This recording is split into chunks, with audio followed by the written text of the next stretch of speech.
I am going to give you the most fantastic rumor ever. And it's just not, I'm not saying it's going to happen, but I just want to connect the dots. Here are 3 things we absolutely know to be true. John Dorsey runs the Browns. He is friends with Bill Belichick, who's the Patriots coach. And by the way, New England and Cleveland have made multiple deals here in the last several years. That's a fact. Fact number 2, Cleveland still isn't locked in to what quarterback they want to take or what player they want to take with number 1 pick. Fact. Another fact, Cleveland has the 4th pick. They can move the number 1 pick and still get a quarterback, and frankly, a really good franchise quarterback. These are facts. Belichick, Dorsey, friends. Cleveland, New England have made deals in recent years. Cleveland isn't locked into their quarterback or player. There's a rumor out today they want Saquon Barkley. And number 3 is Cleveland still has the 4th pick. Nesson. This is a New England cable network. They're connected to New England. New England now has 4 of the top 69 picks. New England, Cleveland. Could the Patriots move into the number 1 slot? Now, just think about this for a second. This would be amazing.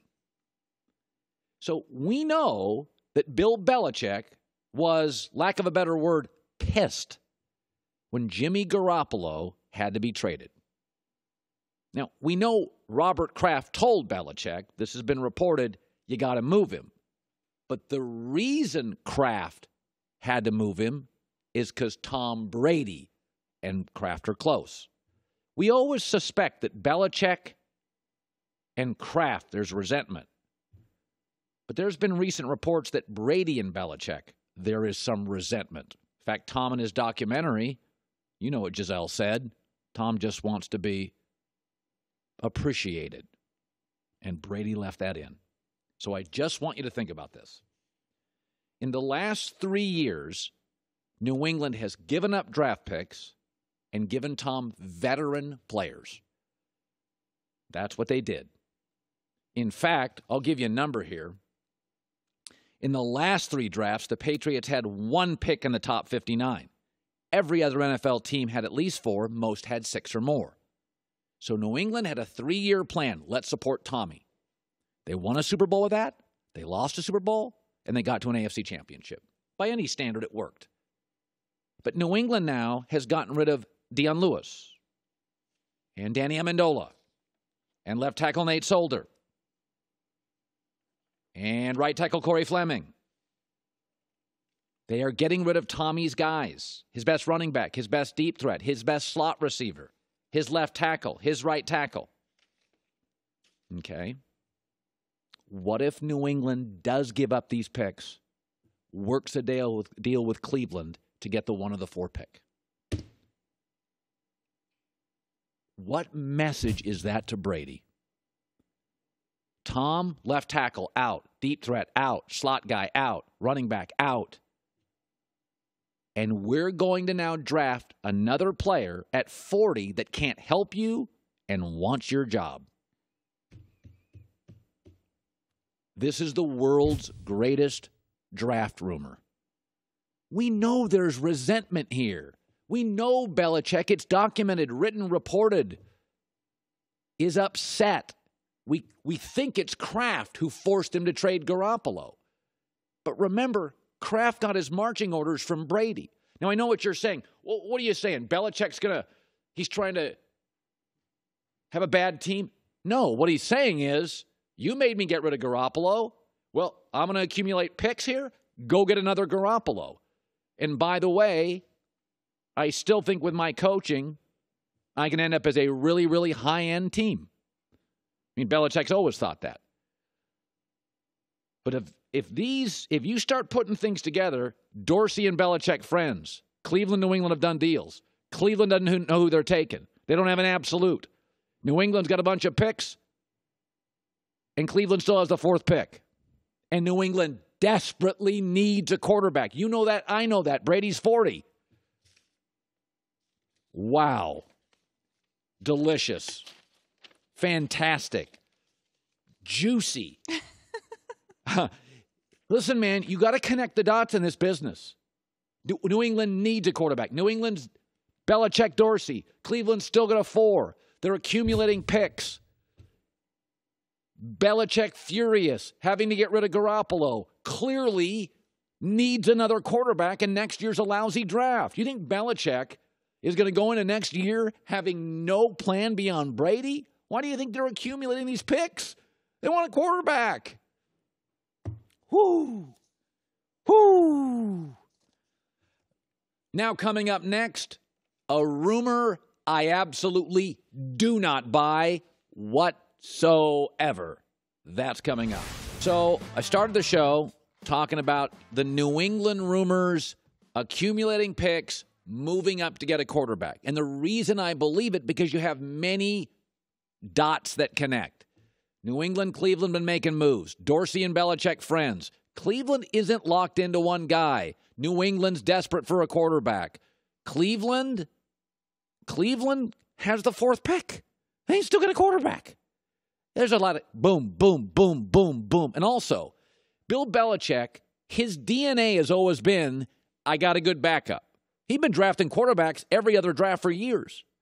You think he's now going to go into Tom Brady at 40 with Brian Hoyer and that's it? I don't buy it. And you're not going to get one of the top 4 quarterbacks if you stay down there at 23, 32, 46, 69. You're not going to get it. So I think he bundles them. I think these rumors are potentially true and moves up to get a guy because everything is adding up, especially with Cleveland. And I think they would take Rosen or Darnold.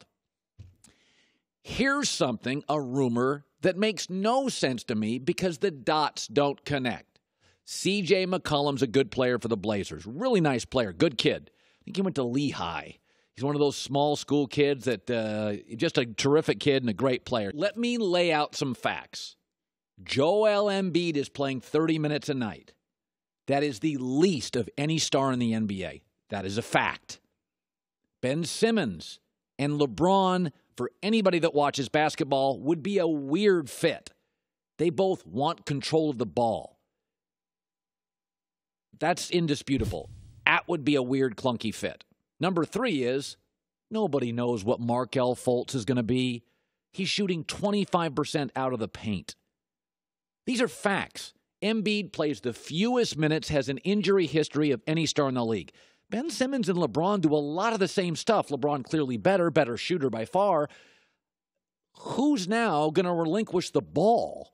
That's a weird fit. And Markelle Fultz, don't tell me you have a clue in Philadelphia what he's going to be. Okay, we don't know. We don't know what he's going to be.